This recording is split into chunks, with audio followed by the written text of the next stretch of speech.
Listen closely, because what you're about to hear is a story of power, betrayal, and the most unexpected twist of fate. A successful black businesswoman boards a routine flight just another day, another city. But by the time she steps off the tarmac, security has dragged her out like a criminal, and her reputation lies in shreds before the eyes of horrified passengers. Little does the airline know they haven't just humiliated a paying customer. They've alienated someone with the power to wipe out a $4 billion investment. The stage is set for a shocking showdown, one that will rock the entire industry. Amelia Mia Hayes woke up at 4:30 a.m. in her penthouse suite overlooking the glittering skyline of Atlanta dawn, was still tentative painting the horizon with dusty hues of purple and grey. She'd learned to love these early hours, an oasis of peace in her hectic life. As CEO of Horizon Crest Investments, Mia's schedule was an endless stream of board meetings, philanthropic galas interviews, and the constant pressure to represent not just her company, but the countless women of color who saw her as a beacon of possibility. She glanced at her itinerary on her tablet, a quick flight from Hartsfield-Jackson Atlanta International Airport to New York City for an investment summit. Nothing unusual. She'd done this flight dozens of times, though seldom did she bother with anything beyond first class. Today, she'd decided to book business class. It was a mental note to herself. Remember your roots, stay grounded, walk in humility. She believed that every so often, stepping out of the plush world of VIP lounges and private jets could keep her connected to the reality most people faced. The day began with a strong black coffee from the Starbucks on the corner of Peachtree Street and a swift ride to the airport in her chauffeur-driven SUV. By 6:00 a.m., she was breezing through security. She could have used the first-class priority lane, but she lined up like everyone else, giving the occasional smile to weary travelers. A mother traveling with 3 children asked if Mia was a famous singer. Mia laughed it off graciously. It wasn't unusual for her to be mistaken for an entertainer. With her polished presence, she drew eyes wherever she went. At the gate, she settled into a seat to finalize a few emails. She had an important meeting in Manhattan with potential co-investors about a new technology startup. If all went well, her company's involvement would expand not only her portfolio, but also job opportunities in underserved communities. That was Mia always seeking synergy between profit and social impact. The overhead speakers crackled. Skyward Airlines Flight 729 to New York, now boarding Group 1. Mia smiled to herself. She let a few people go ahead. The plane wasn't going anywhere without them, and she was in no hurry. This was a routine flight, a fleeting journey of 2 hours, maybe 2.5, if there was a headwind. She never suspected that in those few hours her world and the airline's future would collide with unstoppable force. Mia stepped onto the plane's narrow aisle with the rest of the Group 1 passengers. The flight attendants were polite, if a bit harried, typical for an early morning flight out of a busy hub like Hartsfield-Jackson. She found her business class seat, 3A, near the window. Tucking her briefcase beneath the seat and stowing her small roller bag overhead, she exhaled. Flying wasn't her favorite activity in the world, but she'd learned to handle it with composure. As the rest of the passengers filed in, Mia typed a quick message on her phone. "Can't wait to see you tonight." She sent it to her mother, Regina Hayes, who still lived in the modest neighborhood where Mia had grown up. Mia never forgot to check in, no matter where her life's journeys took her. In a world of high-powered investors and dizzying net worths, nothing mattered more to her than family. Beside her, a middle-aged man in a navy blue suit sat down, gave her a polite nod, and began rummaging through his papers. Mia returned the nod, and offered a friendly smile. But he seemed more interested in his phone. Flight attendants busied themselves with overhead bin issues and last-minute seat swaps. Mia noticed one flight attendant. Her name tag read, Carolyn was dealing with a somewhat agitated passenger a few rows back. The passenger was complaining about something, though Mia couldn't hear specifics over the hum of the boarding process. Then came the moment that in hindsight would change everything. A second flight attendant, a tall man with a crisp uniform named Josh, approached Mia's row. He paused in the aisle, looking at her with a mixture of confusion and annoyance. "Ma'am, you're in the wrong seat," Josh said, scanning the boarding pass in his hands. "Seat 3A is for a different passenger." Mia's eyebrows furrowed slightly. She retrieved her boarding pass from her jacket pocket. "Excuse me, I'm assigned to 3A. "Here it is." She handed it to him politely. He examined it, blinking rapidly. Then, with a stiff smile, he responded, "There might be a system error. This gentleman here?" He gestured to the man in the navy blue suit sitting next to her.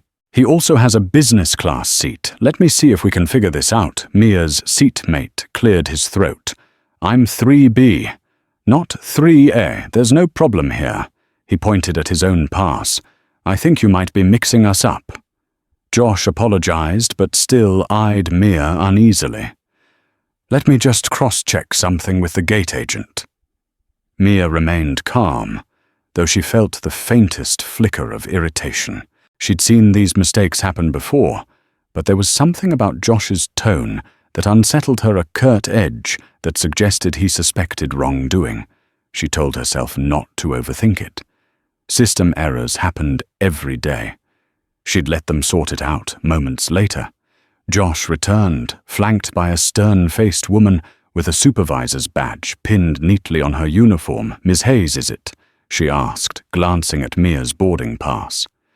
"There seems to be a discrepancy in the system about your seat. Could you come with us for a moment?" "Please, Mia." Blinked confusion mingling with concern. "I'd prefer not to lose my seat. Boarding is almost complete." The supervisor, whose name tag read Amanda. B nodded. "We understand, ma'am, but we need to verify a few details. We promise it won't take long." Passengers turned their heads. An undercurrent of tension rippled through the air. People were used to boarding scuffles, but the presence of a supervisor typically signaled something more serious. Mia felt eyes on her, and in a flash she recognized that uneasy microscopic stare she had encountered many times, people trying to decipher if the well-dressed black woman was the cause of a problem. Reluctantly, Mia rose. "All right, but please be quick. I have a meeting in New York." She followed the two flight attendants down the aisle, her phone clutched in her hand. She tried to ignore the stares. Normally, Mia's presence commanded respect, even admiration, but in that moment, she felt none of that. Instead, she felt singled out and uneasy. Exiting the plane, she noticed the gate was now emptying with only a few stragglers heading to the next flight. Amanda checked a computer terminal at the gate. "We need your ID again, Ms. Hayes." Her tone remained politely neutral. Mia handed over her driver's license. "May I ask what this is about? I have a confirmed ticket in business class booked weeks ago." "Is there an overbooking situation?" The gate agent on duty, a young man with a kind face, offered a small apologetic smile. "We're trying to figure out if your seat was double booked, Ms. Hayes. We just need a moment to confirm. I'm sure it's just a glitch." But Amanda's brow was furrowed. She typed furiously, then turned the monitor toward Mia. There was a seat assignment for 3A, but the name displayed was not Amelia Hayes. It read Alan Hathaway. "That's not my name," Mia stated, plainly perplexed. Amanda glanced at Mia's ticket, then back at the screen. "This ticket was purchased under the name Alan Hathaway. Did you perhaps upgrade using someone else's code?" Or Mia's eyes narrowed. "That's impossible." This ticket was booked through my corporate travel agent. My name is on the e-receipt." She pulled out her phone and scrolled to the airline's confirmation email. Right here, Amelia Hayes, 3A booking reference, X24K9Q. Josh shook his head. "Our system shows a mismatch. I'm sorry, but we can't seat you in business class if the name doesn't match. You'll have to step aside while we sort it out." A wave of mild shock and offense surged through Mia. "I paid for business class under my name." "There must be a glitch on your end." She tried to keep her composure, but frustration seeped through her words. "Can we just reprint the boarding pass in my name?" "I have the confirmation." Amanda pursed her lips. "We can't do that right now. This is a serious security risk, Miss Hayes. We can't just overwrite a ticket with a new name. For all we know, there's been some form of ID tampering." Mia inhaled sharply. This was not just a seat issue. They were insinuating fraud. She'd faced hidden biases before, snap judgments about her wealth, her position, the legitimacy of her place in executive spaces. A part of her wanted to erupt with indignation. Another part of her wanted to remain calm, though her gut churned. She wasn't some identity thief. She was the CEO of a multi-billion-dollar investment firm. She reined in her emotions. "This is ridiculous. Look at my corporate ID. Look at my confirmation email. Check the frequent flyer account associated with my name. It has all the miles I've accumulated with Skyward Airlines."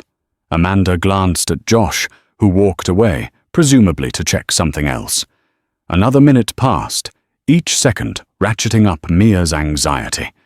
Her phone buzzed. She checked it. Her assistant, Trevor, was texting. "Everything okay? Your plane's about to push back soon." She typed back quickly.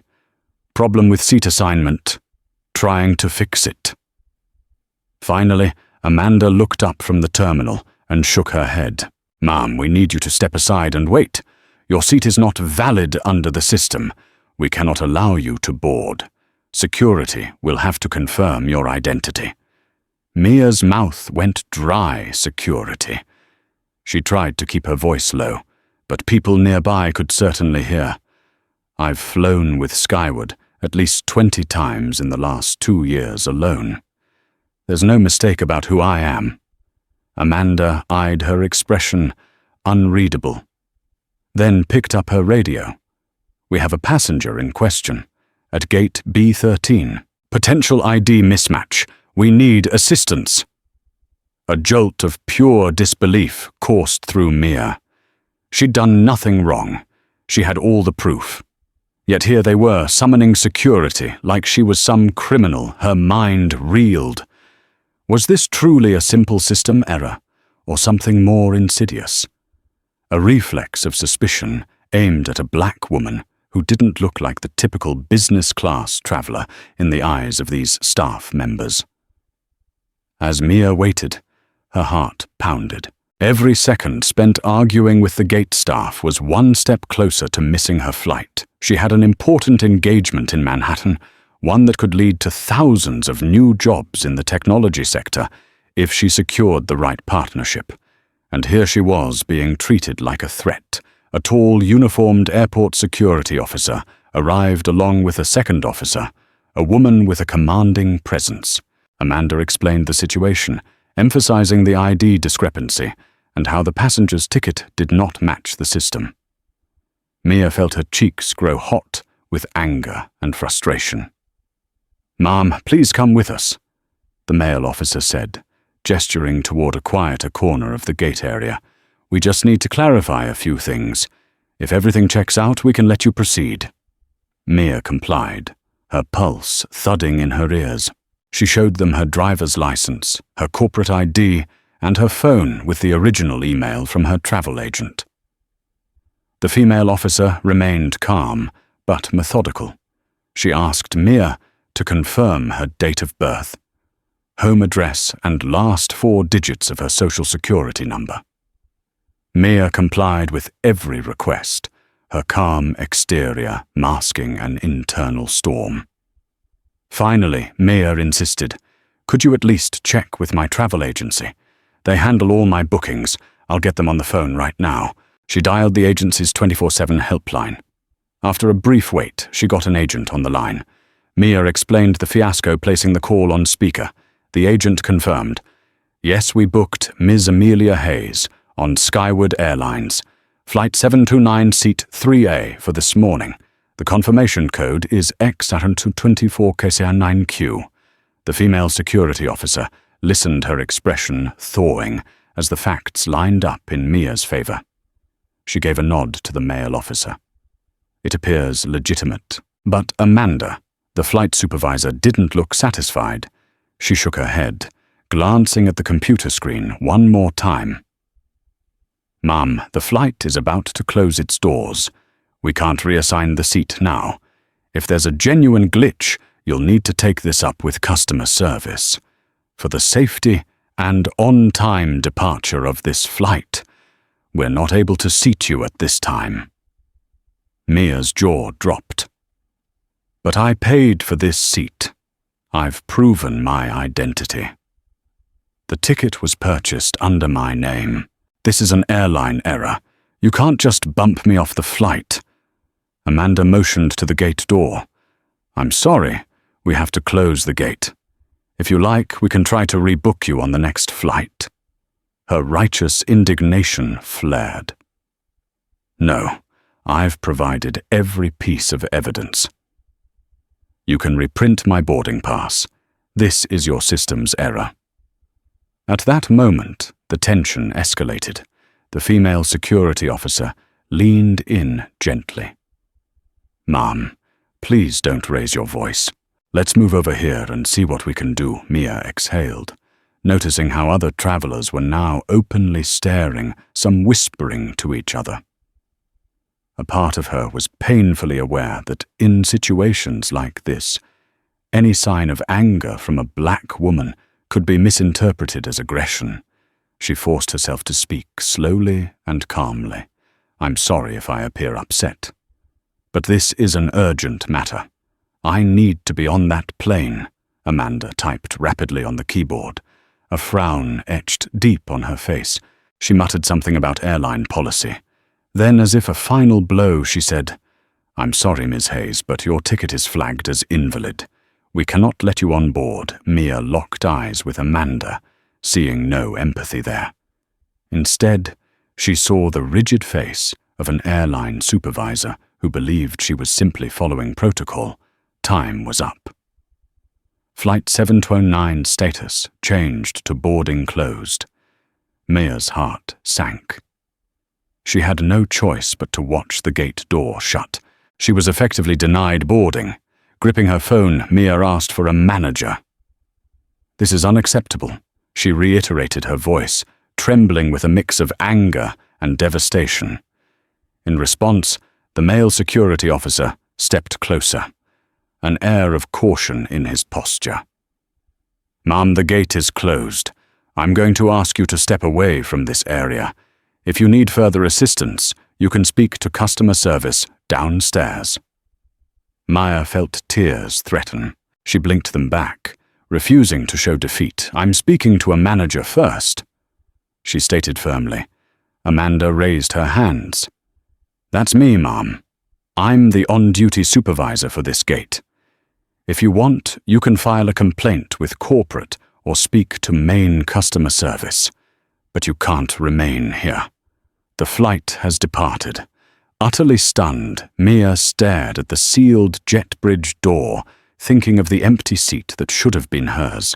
Even more, she thought of all the times she had championed diversity and inclusion, praising companies for bettering their practices, only to face this moment where she was being treated like a second-class citizen or a potential fraud. Finally, the female security officer gently placed a hand on Mia's arm. "Let's step away, Ms. Hayes.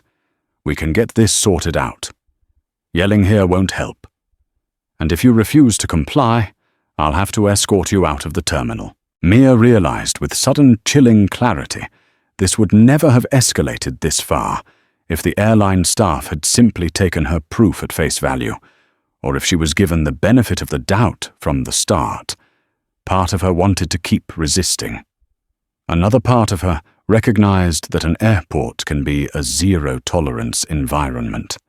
They could arrest her if they felt she was disturbing the peace. She nodded stiffly and moved away with the security officer. Cameras flashed around her.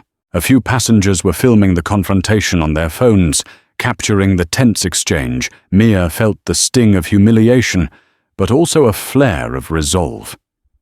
This wasn't over. It took nearly 2 hours in the airline's customer service office before Mia was rebooked onto the next flight, this time in economy class. They refused to reassign her a business class seat, claiming it was fully booked despite her original ticket. Over and over she explained the fiasco, brandishing her email confirmations, her ID, and her frequent flyer account.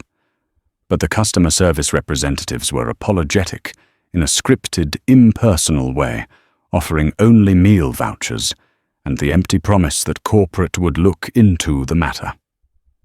Mia was fuming. She was going to miss her carefully scheduled morning meeting in Manhattan. She texted her assistant and told him to reschedule. Trevor responded that the prospective investors were disappointed, but would try to accommodate her. In the afternoon, Mia's frustration doubled. This entire day could cost her deal momentum. But more than that, it was the principle of the matter that burned hottest. When she finally left the customer service desk, she found a small coffee shop near the gate for her new flight. She sat in a corner trying to calm herself with deep breaths and a decaf latte. In her mind, the morning replayed in looping, excruciating detail: Josh's suspicious stare, Amanda's unwavering refusal, the humiliating walk off the plane as onlookers judged and whispered. All of it was a reminder that, despite her success, her power, her wealth, she could still be subjected to the biases, conscious or unconscious, of those who refused to see her as a legitimate traveler in business class. She texted a close friend, Jade, venting about the incident. "You won't believe what just happened at the airport." When Jade responded with shock and outrage, Mia realized she was more than just furious. She felt betrayed. The airline she had supported for years, the brand she'd considered her go-to for domestic flights, had turned on her with casual disregard. Then an idea struck her. She had a platform. She had resources. She could do more than just file a complaint and move on. She could demand accountability. What Skyward Airlines didn't realize was that Amelia Hayes wasn't just any traveler. She was one of the major players in the business world, heading an investment firm that had stakes in numerous industries, including aviation. Her philanthropic endeavors combined with her corporate influence had garnered respect from numerous CEOs and politicians alike, but ironically it was only recently that her investment firm Horizon Crest had discussed funneling more capital into the airline industry. In fact, there were ongoing talks, very hush-hush, regarding a multi-billion-dollar stake in certain major airlines, including Skyward, through a consortium of investors seeking strategic expansions. Had the staff recognized her, they might have treated her with kid gloves. But Mia had kept a low profile today, traveling in business class, rather than first wearing a simple suit, rather than her usual designer labels. In their minds, she was just a random passenger who had triggered some seat glitch, and they handled the situation with about as much grace and compassion as a sledgehammer. While waiting for her new flight, Mia got on the phone with Trevor, telling him everything I want the world to know about this, she said, pacing near the terminal window. Not because I crave the attention, but because no one deserves to be treated like this, especially when I had all the correct documentation. They even threatened to call security on me. They made me miss my flight. Trevor's voice was steady. I'm so sorry, Mia. Let me call our PR team and see if we can release a statement, or at least find out how to handle this. Also, the investors are waiting for an update. They want to know if you'll still make it to the lunch meeting. Mia's stomach clenched. I'll be there, though. I'll be late. We need to salvage this deal. But I also want a thorough investigation of this matter with Skyward and Trevor. Check with our legal counsel about any potential recourse. They cost me time, money, and publicly humiliated me. You got it, Trevor said. I'm on it. As Mia boarded her rescheduled flight this time, quietly sliding into a cramped seat in economy, she felt a shift within her. She had endured microaggressions before, but never quite this blatant, never costing her a potential multi-billion-dollar partnership. Little did Skyward's employees know that she held significant sway over the direction of future funding in the aviation sector. She took her seat, ignoring the startled look of a teenage girl next to her, who recognized her face from the business news circuit. The flight attendant politely asked if she needed anything, and Mia responded with a brief shake of her head. She was too exhausted, too disgusted to want anything from them. The plane took off, and she stared out the window at Atlanta, shrinking below her mind, swirling with 1,000 thoughts. Retribution, justice, public outcry, and the bitterness of being devalued in a space she had every right to occupy. By the time Mia landed at John F. Kennedy International Airport, word of her incident was already circulating on social media. A few passengers from her original flight had posted videos of the altercation. Hashtags like "Flying While Black" and "Water Skyward Scandal" began popping up, though the story was still small-scale. The grainy phone videos showed Mia being questioned by the airline supervisor. Amanda then pulled aside by security.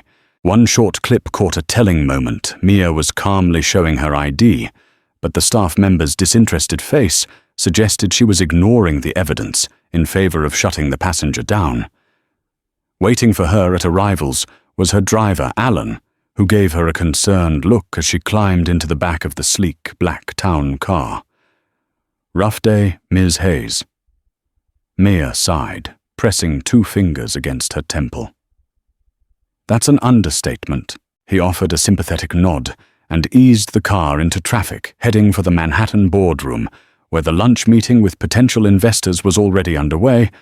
Mia couldn't shake the humiliation and anger clinging to her like a second skin. She gazed at her phone. Multiple notifications lit up the screen calls from her legal counsel, texts from friends, social media mentions. One message caught her eye, a voicemail from Jacob Morris, a high-ranking executive at Skyward's corporate office. Mia decided to wait until after the meeting to return the call. She needed to be in the right headspace to speak to them, and at the moment her fury threatened to eclipse her usual professional decorum. Maya arrived at the high-rise office building in Midtown Manhattan nearly an hour late. Her assistant Trevor met her in the lobby. "They've been waiting," he said in a hushed tone. "I told them you ran into flight troubles. No details, but they seemed understanding." "Thank you," Mia replied, straightening her jacket and brushing away the travel fatigue. She marched into the polished conference room, apologizing for her tardiness with a practiced grace. The 4 investors, 2 men and 2 women, rose to greet her. After the initial pleasantries, the meeting began in earnest. They discussed the proposed technology venture, a startup that specialized in advanced data analytics for healthcare. The synergy with Horizon Crest Investments was clear. Combining capital with groundbreaking data solutions could revolutionize patient care while generating enormous returns. But the tension in the room was palpable. Mia's tardiness had set the tone. The lead investor, a middle-aged woman named Charlotte Evans, kept glancing at her watch. Despite her late entrance, Mia delivered a powerful pitch. She outlined how the technology could be deployed in urban healthcare clinics, drastically reducing waiting times and overhead costs. The philanthropic angle, helping underserved communities aligned with her company's mission. She skillfully wove facts, figures, and personal anecdotes, explaining how she had grown up watching her neighbors struggle to find quality medical care. By the end of the presentation, the investors' initial reservations seemed assuaged. Charlotte offered a tight smile. "This is impressive, Miss Hayes. Your track record speaks for itself, and your vision for bridging profit with social impact is admirable. We'll need time to finalize the details, but I see a future here." Mia exhaled in relief. The meeting had gone far better than she had feared. Though they'd lost valuable time, her polished acumen prevailed. She truly believed in the project, and her passion was contagious. As the investors filed out, Charlotte lingered. "Mia," she said quietly, "I heard something about an incident at the airport. Are you okay?" Mia felt a flicker of vulnerability. "I'm fine, just some confusion with the airline that spiraled out of control." Charlotte's voice softened. "I'm glad you're all right. If you need any assistance, let me know. You'd be surprised how many women, especially women of color, face those kinds of incidents, even at our levels." "It's unacceptable, thank you," Mia replied. "I appreciate that." Truly, after Charlotte left, Mia turned to Trevor. He handed her a tablet. "Mia, this is blowing up on social media. A couple of local news outlets have picked up the story from the passenger videos. They're calling you for a statement." Mia stared at the footage playing on the screen, the shaky phone camera, the audio capturing Amanda's dismissive tone, security stepping in to force Mia aside. It made her skin crawl. "Get the PR team on it," she said, her jaw set. "We'll issue a statement. But first, I need to talk to Skyward Corporate." Back in the quiet of her hotel suite, overlooking Central Park, Mia finally returned Jacob Morris's call. According to his LinkedIn profile, he was Senior Vice President of Customer Experience for Skyward Airlines. The phone rang twice before a smooth baritone answered. "Ms. Hayes, thank you for calling me back. First, let me say that we at Skyward Airlines sincerely apologize for the inconvenience you experienced this morning." Mia felt a surge of anger bubble up. "Inconvenience doesn't begin to cover it, Mr. Morris. I was publicly humiliated, denied a seat I rightfully purchased, accused of ID tampering, and treated with blatant disrespect by your gate staff." Morris's voice stayed calm, measured. "I understand your frustration. Believe me, we take these matters very seriously. I've personally spoken to the employees involved, and we're conducting an internal investigation to figure out why your seat assignment was flagged under a different name." Mia's lips tightened. "I have every piece of evidence, including my travel agency confirmation. This was your airline's system error." He hesitated. "We suspect it might have been a glitch in the booking system, but that doesn't excuse how our staff handled the situation. Once we get to the bottom of it, I'd like to invite you to meet with our CEO to discuss how we can rectify this. It's our priority to ensure every passenger, especially our frequent flyers, feels respected and valued." "Is that so?" Mia retorted. "Because from what I experienced, respect wasn't part of the equation. Let me be transparent. Mr. Morris, I'm the CEO of Horizon Crest Investments, and we've been in talks regarding potential acquisitions in the airline industry. This incident has completely eroded any trust I had in Skyward." A heartbeat of silence followed.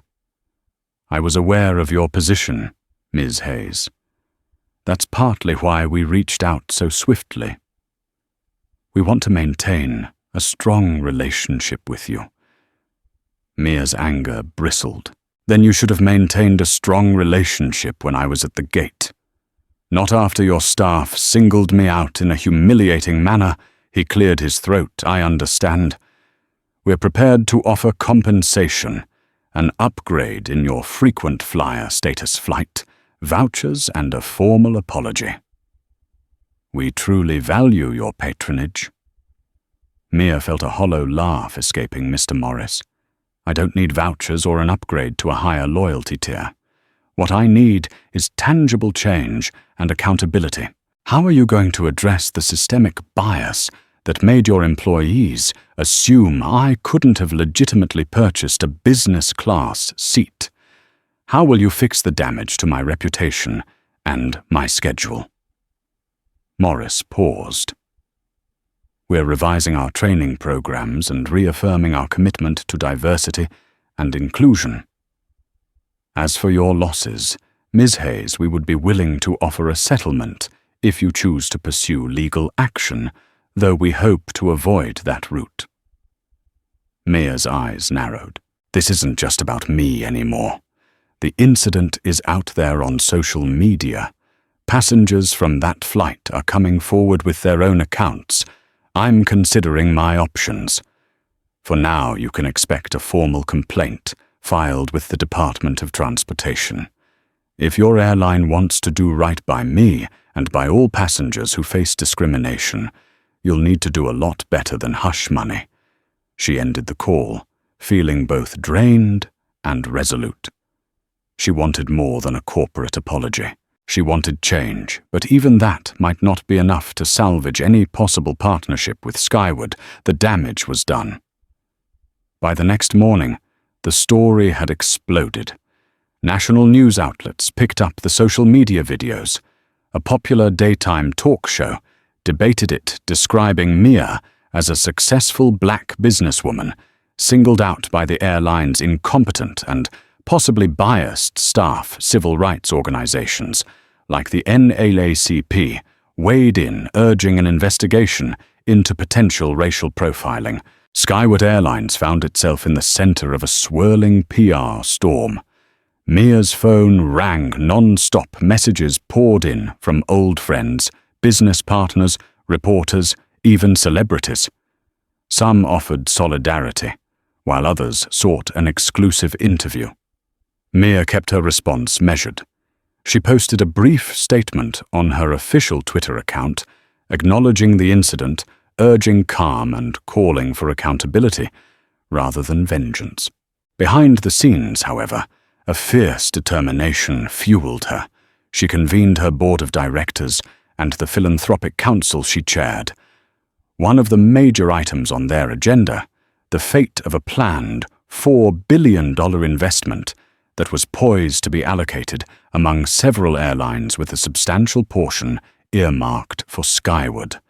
The reasoning had been that Skyward Airlines showed promise in expanding routes to underserved areas which aligned with Mia's philanthropic goals.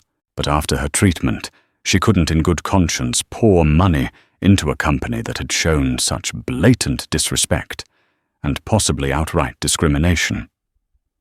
Her board, composed of savvy financiers, approached the situation carefully.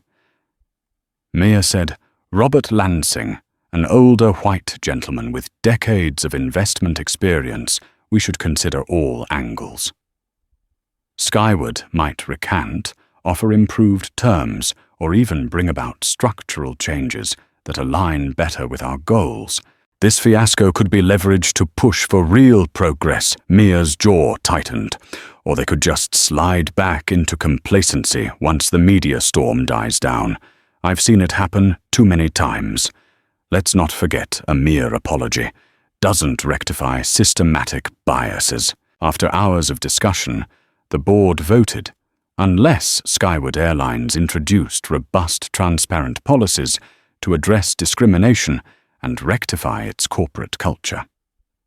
Horizon Crest would withdraw the portion of its investment earmarked for Skyward, an amount that could reach as high as $4 billion if all subsequent funding rounds were considered.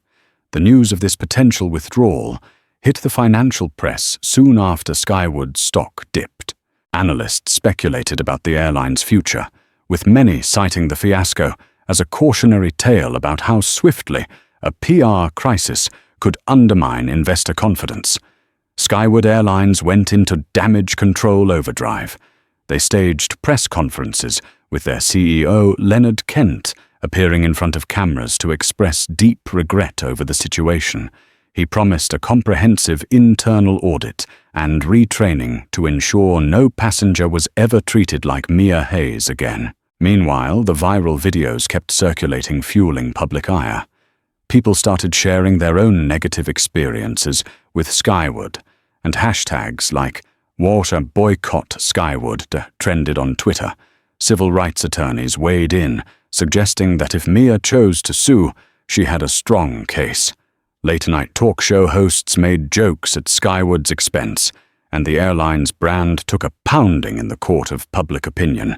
In a private phone call, CEO Leonard Kent reached out to Mia directly. She answered warily. "Ms. Hayes Kent," began his voice solemn. "I want to personally apologize for your ordeal. I've taken steps to suspend the employees involved, pending our investigation. Please understand, this does not represent Skyward's values." Mia's tone was crisp. "Mr. Kent, I appreciate the gesture, but your airline's values are reflected by your staff's actions. Whether or not it's official policy, there's a culture problem if this can happen to a passenger with a valid ticket and ID." He cleared his throat. "We've begun an overhaul of our training protocols, and I'd like to invite you to help us shape this new approach. Your perspective as a leader and as someone who's experienced the negative side of the airline industry could be invaluable." She closed her eyes, recalling the humiliation of being told to step off a plane as though she'd committed a crime. "You're asking me to consult on your diversity and inclusion programs." "Yes," Kent replied. "We want to launch a real initiative, not just lip service. I'd be honored if you would consider advising us." Mia paused, wrestling with conflicting emotions. On one hand, she wanted to see real change. On the other, she was deeply hurt. Was this an honest effort or a corporate tactic to mitigate losses? "I'll think about it," she said, her voice measured. "But I make no promises about restoring our investment." "I understand," Kent said. "If you choose not to partner with us financially, I respect that. But we'd still appreciate your expertise in building a better, more inclusive airline." They ended the call. Mia paced her suite, her mind torn. Part of her saw an opportunity to drive real change. She had the leverage to demand sweeping reforms. Another part of her felt that withdrawing the money entirely was the only way to send a forceful message that discrimination has catastrophic consequences. The official announcement came 2 weeks later. Horizon Crest Investments was pulling back its $4 billion in potential funding from Skyward Airlines, redirecting it to 2 of Skyward's competitors who had proven records of equitable practices and initiatives serving underserved communities. A formal statement from Mia herself read, "At Horizon Crest, we stand for both profitability and social responsibility. Recent events have called into question the alignment of Skyward Airlines with these values. Therefore, we have elected to withdraw our intended investment and will allocate those funds to ventures demonstrating a robust commitment to fairness, equity, and the well-being of all passengers." The backlash for Skyward was immediate and severe.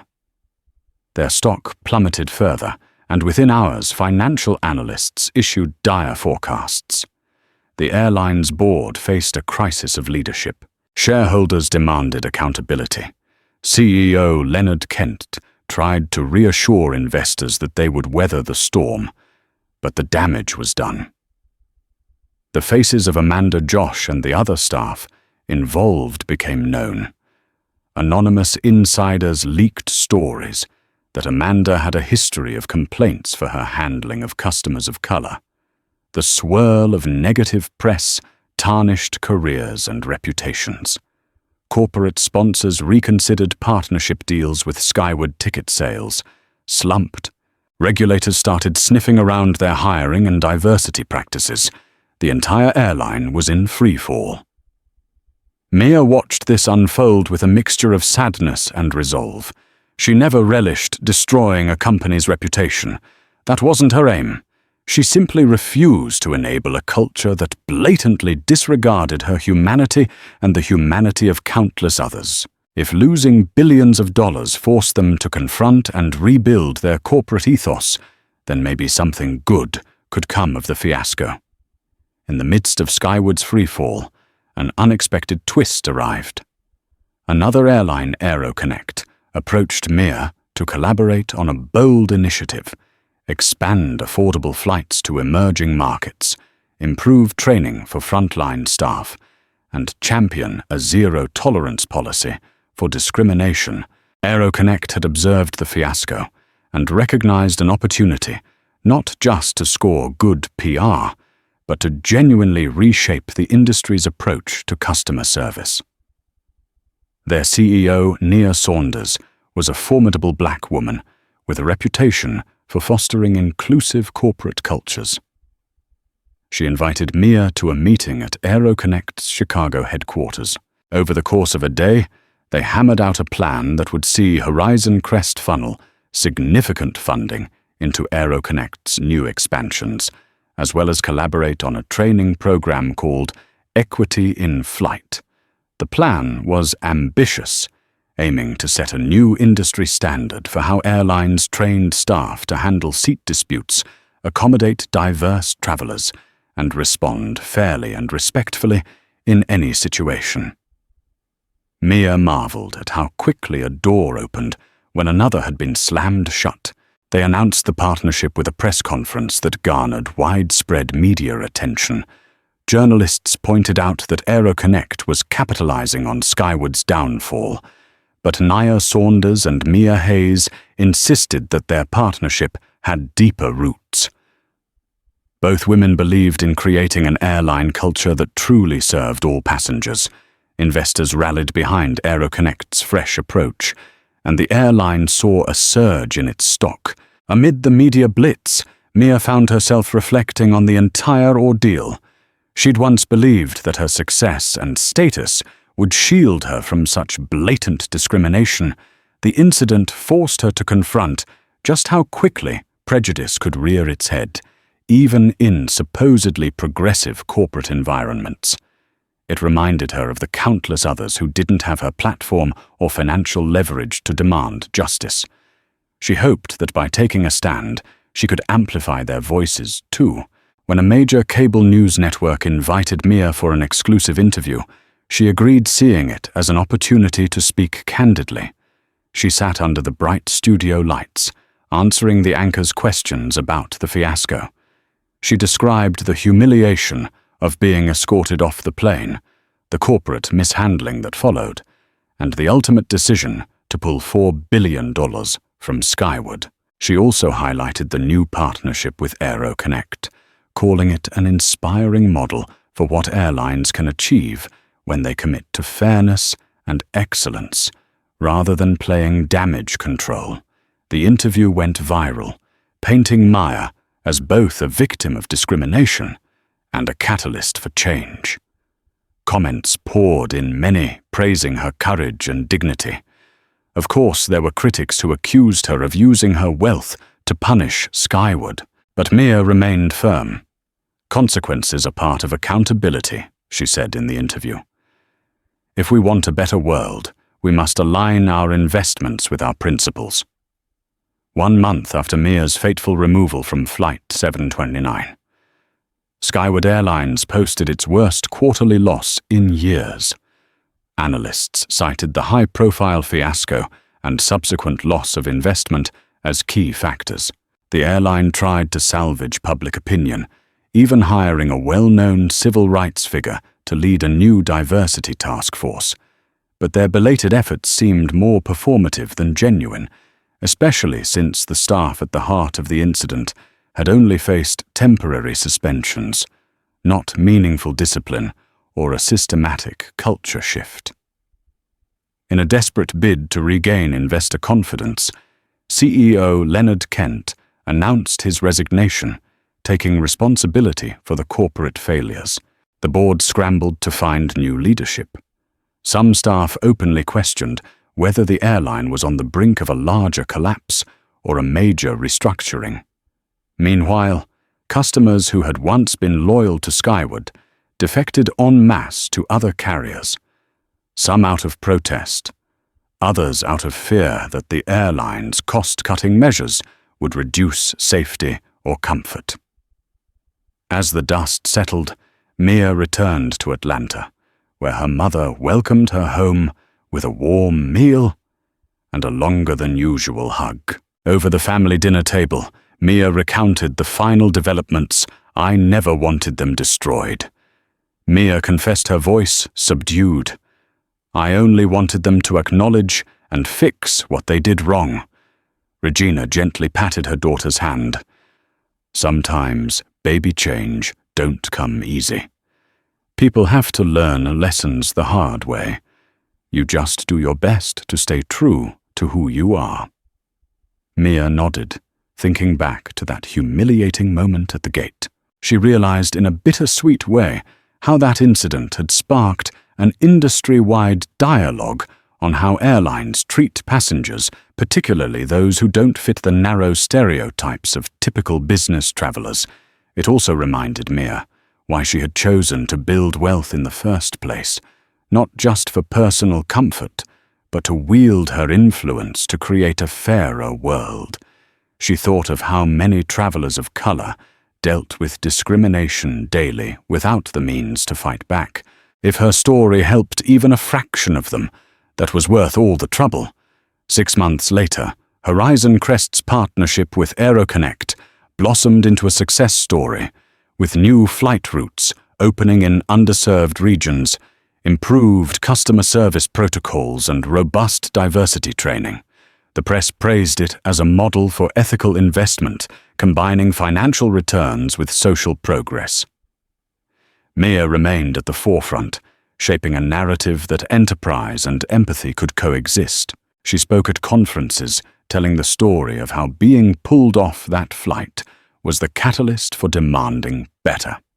In one memorable keynote speech, she said, I was told to step aside when I rightfully belonged in my seat.